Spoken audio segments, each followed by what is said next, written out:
तर माझ्या लाडक्या अशा विद्यार्थी मित्रांनो, विशेष करून वर्ग 12वी कॉमर्सच्या विद्यार्थी मित्रांनो, आज मी तुमच्यापुढे एक नवीन व्हिडिओ लेक्चर घेऊन आलेलो आहे आणि वर्ग आहे 12वी बोर्ड, अर्थात यावर्षी येऊ घातलेली साधारणतः फेब्रुवारी महिन्यातील शेवटच्या वीकमधील 2025मध्ये होणारी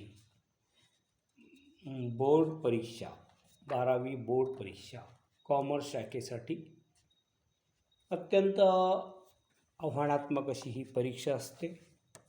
तर त्या परीक्षेच्या दृष्टिकोनातून विषय आहे वाणिज्य संघटन व व्यवस्थापन. तर या विषयाच्या संदर्भामध्ये मी आज एक प्रकरण आपणासमोर स्पष्ट करणार आहे, समजावून सांगणार आहे. तर त्या प्रकरणाचं नाव आहे विषय वाणिज्य संघटन व व्यवस्थापन, वर्ग 12वी, परीक्षेचं स्वरूप बोर्ड परीक्षा. परीक्षेचा साधारणतः कालावधी किंवा डेट 21 फेब्रुवारी 2025 ते 25 फेब्रुवारी 25 नाही 8 मार्चच्या दरम्यान 2025.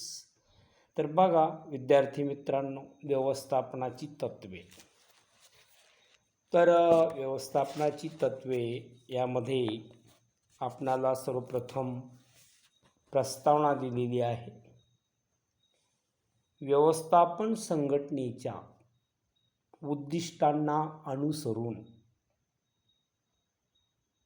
सर्वसाधारण ध्येये निर्धारित करते. व्यवस्थापन हे संघटनेच्या उद्दिष्टांना अनुसरून सर्वसाधारण ध्येये निर्धारित करते आणि एकूणच संघटना कशा पद्धतीने काम करेल याबद्दल निर्णय घेत असते. व्यवस्थापनाचा समावेश एक उत्पादन घटक म्हणून केला जातो.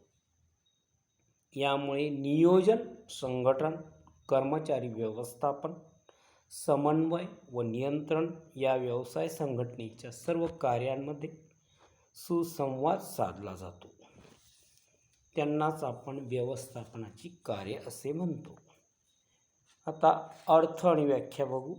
एखाद्या व्यक्तीचे किंवा एखाद्या व्यवसाय करणाऱ्या संस्थेचे, एखादा व्यवसाय करणारी जी संस्था असते तिचे ध्येय प्राप्त करताना विविध यंत्रणा व तंत्राचा उपयोग करणे महत्त्वाचे असते.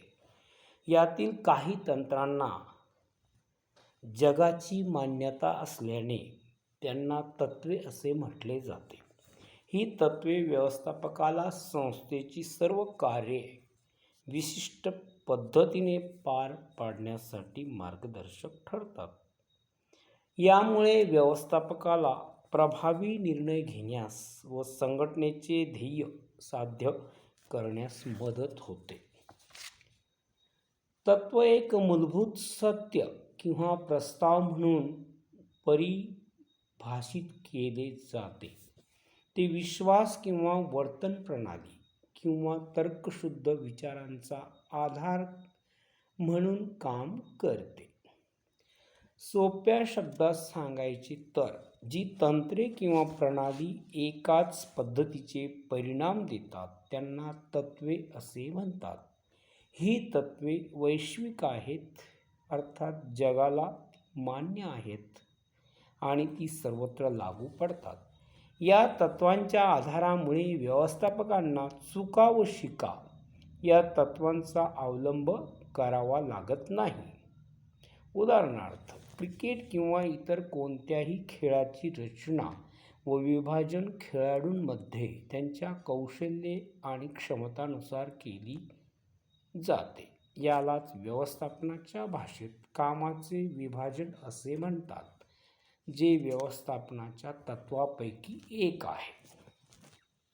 तर व्यवस्थापनाच्या तत्वांचं स्वरूप: नंबर 1, सार्वत्रिक उपयोग. नंबर 2, सर्वसाधारण मार्गदर्शक तत्त्वे. नंबर 3, सराव आणि प्रयोगाद्वारे तत्त्वे तयार केली जातात. नंबर 4, लवचिकता. नंबर 5, वर्तणुकीशी संबंधित. नंबर 6, कार्यकारण संबंध. नंबर 7, सर्व तत्वांना एकसारखे महत्त्व आहे. तर आपण विस्तृत स्वरूपात या मुद्द्यांचा अभ्यास करू. कर्मचाऱ्यांच्या वर्तनावर प्रभाव पाडण्यासाठी व त्यांना वर्तनासंबंधात मार्गदर्शन करण्यासाठी व्यवस्थापनाची तत्त्वे तयार केली जातात. ही तत्त्वे संघटनेच्या संसाधनाची कार्यक्षमता नफ्याच्या स्वरूपात वाढविण्यावर भर देतात. ह्याबरोबर ही तत्त्वे वरिष्ठ, त्यांच्या हाताखालील कर्मचारी आणि संघटनेच्या सर्व सदस्यांमध्ये उत्कृष्ट समन्वय स्थापन करण्यावर भर देतात. तर व्यवस्थापन तत्वांचे स्वरूप अभ्यासत असताना नंबर 1, सार्वत्रिक उपयोग. व्यवस्थापनाची तत्त्वे सार्वत्रिक आहेत, म्हणजेच ही तत्त्वे कोणत्याही आकाराच्या व स्वरूपाच्या व्यावसायिक संघटनांना लागू पडतात. तसेच त्यांच्या परिणामात बदल होऊ शकतो.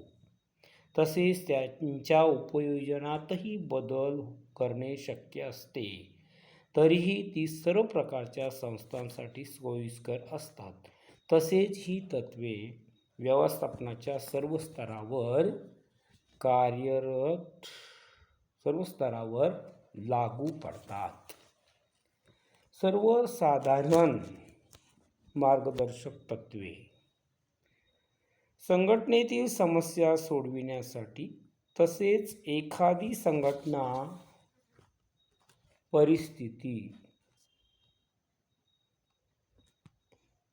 काळजीपूर्वक हाताळण्यासाठी व्यवस्थापनाची तत्त्वे मार्गदर्शक ठरतात.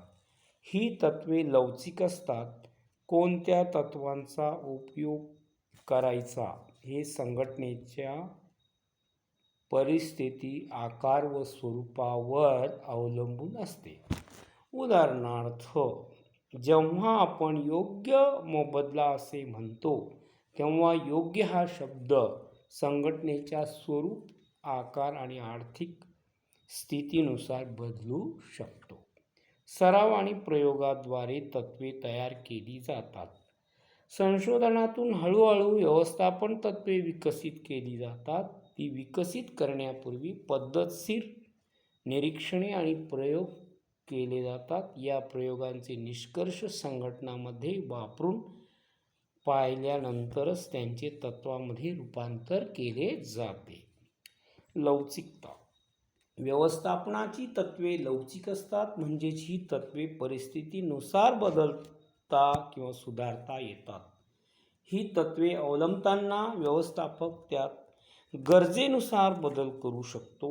व्यवसायाची परिस्थिती सतत बदलत असते. आपल्या गरजेप्रमाणे संघटना ही तत्त्वे सुधारून अथवा त्यात बदल करून वापरू शकते. वर्तणुकीशी संबंधित. व्यवस्थापन ही सामूहिक कृती आहे. व्यक्तींच्या सामूहिक प्रयत्नातून विशिष्ट उद्दिष्ट साध्य करणे हे व्यवस्थापनाचे ध्येय असते. मानवी वर्तणुकीवर प्रभाव टाकण्यासाठी ही तत्त्वे तयार केलेली असतात. ही तत्त्वे कर्मचाऱ्यांच्या समूहावर नियंत्रण ठेवून त्यांना ध्येयप्राप्तीसाठी दिशा दाखवतात. कार्यकारण संबंध. व्यवस्थापनाची तत्त्वे निर्णय घेण्यासाठीचा आधार आहेत. ती एखाद्या परिणामामागचे कारण निश्चित करतात. उदाहरणार्थ, चांगला पगार दिल्याने कामगारांची कार्यक्षमता वाढण्यास मदत होते किंवा प्रभावी जाहिरातीने वस्तूंची विक्री वाढते. सर्व तत्वांना एकसारखे महत्त्व आहे. व्यवस्थापनाच्या सर्व तत्वांना सारखे महत्त्व आहे. पूर्वनियोजित उद्दिष्टे साध्य करण्यासाठी ही सर्व तत्त्वे एकाच वेळी वापरणे आवश्यक आहे. एखादे तत्त्व विशेष लक्ष देऊन वापरले आणि इतर तत्त्वाकडे दुर्लक्ष झाले तर त्याचा परिणाम संघटनेच्या कामकाजावर होतो. व्यवस्थापनाची तत्त्वे ही सामाजिक शास्त्राची तत्त्वे आहेत. व्यवस्थापनाच्या तत्त्वाचे स्वरूप रसायनशास्त्र, गणित यासारख्या विज्ञानासारखे परिपूर्ण नसते.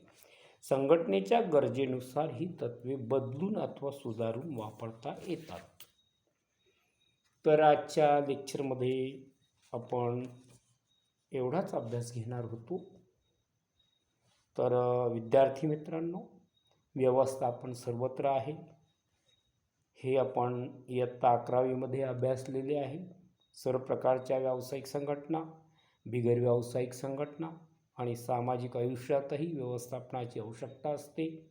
यंत्रसामुग्री, साहित्य आणि पैसा याप्रमाणेच व्यवस्थापन हे व्यवसाय संघटनेसाठी आवश्यक स्रोत मानले जाते. संघटनेच्या इतर सर्व स्रोतांमध्ये समन्वय स्थापन करण्यासाठी व्यवस्थापनाची माहिती असणे आवश्यक आहे. त्यामुळेच व्यवस्थापनाचे महत्त्व झपाट्याने वाढत असल्याचे निदर्शनास येते. विविध व्यवस्थापन विचारवंतांनी त्यांच्या निरीक्षणातून व पद्धतशीर अभ्यासातून व्यवस्थापनाचे विविध सिद्धांत मांडले आहेत. व्यवस्थापनाची विविध तत्त्वे, सिद्धांत आणि तंत्रे एकसारखे परिणाम प्राप्त करून देतात, परंतु प्रत्येक संस्था, परिस्थिती व व्यक्तिपरत्वे त्यांच्या उपयोगात बदल होतो. या संदर्भात आपण माहिती बघितलेली आहे.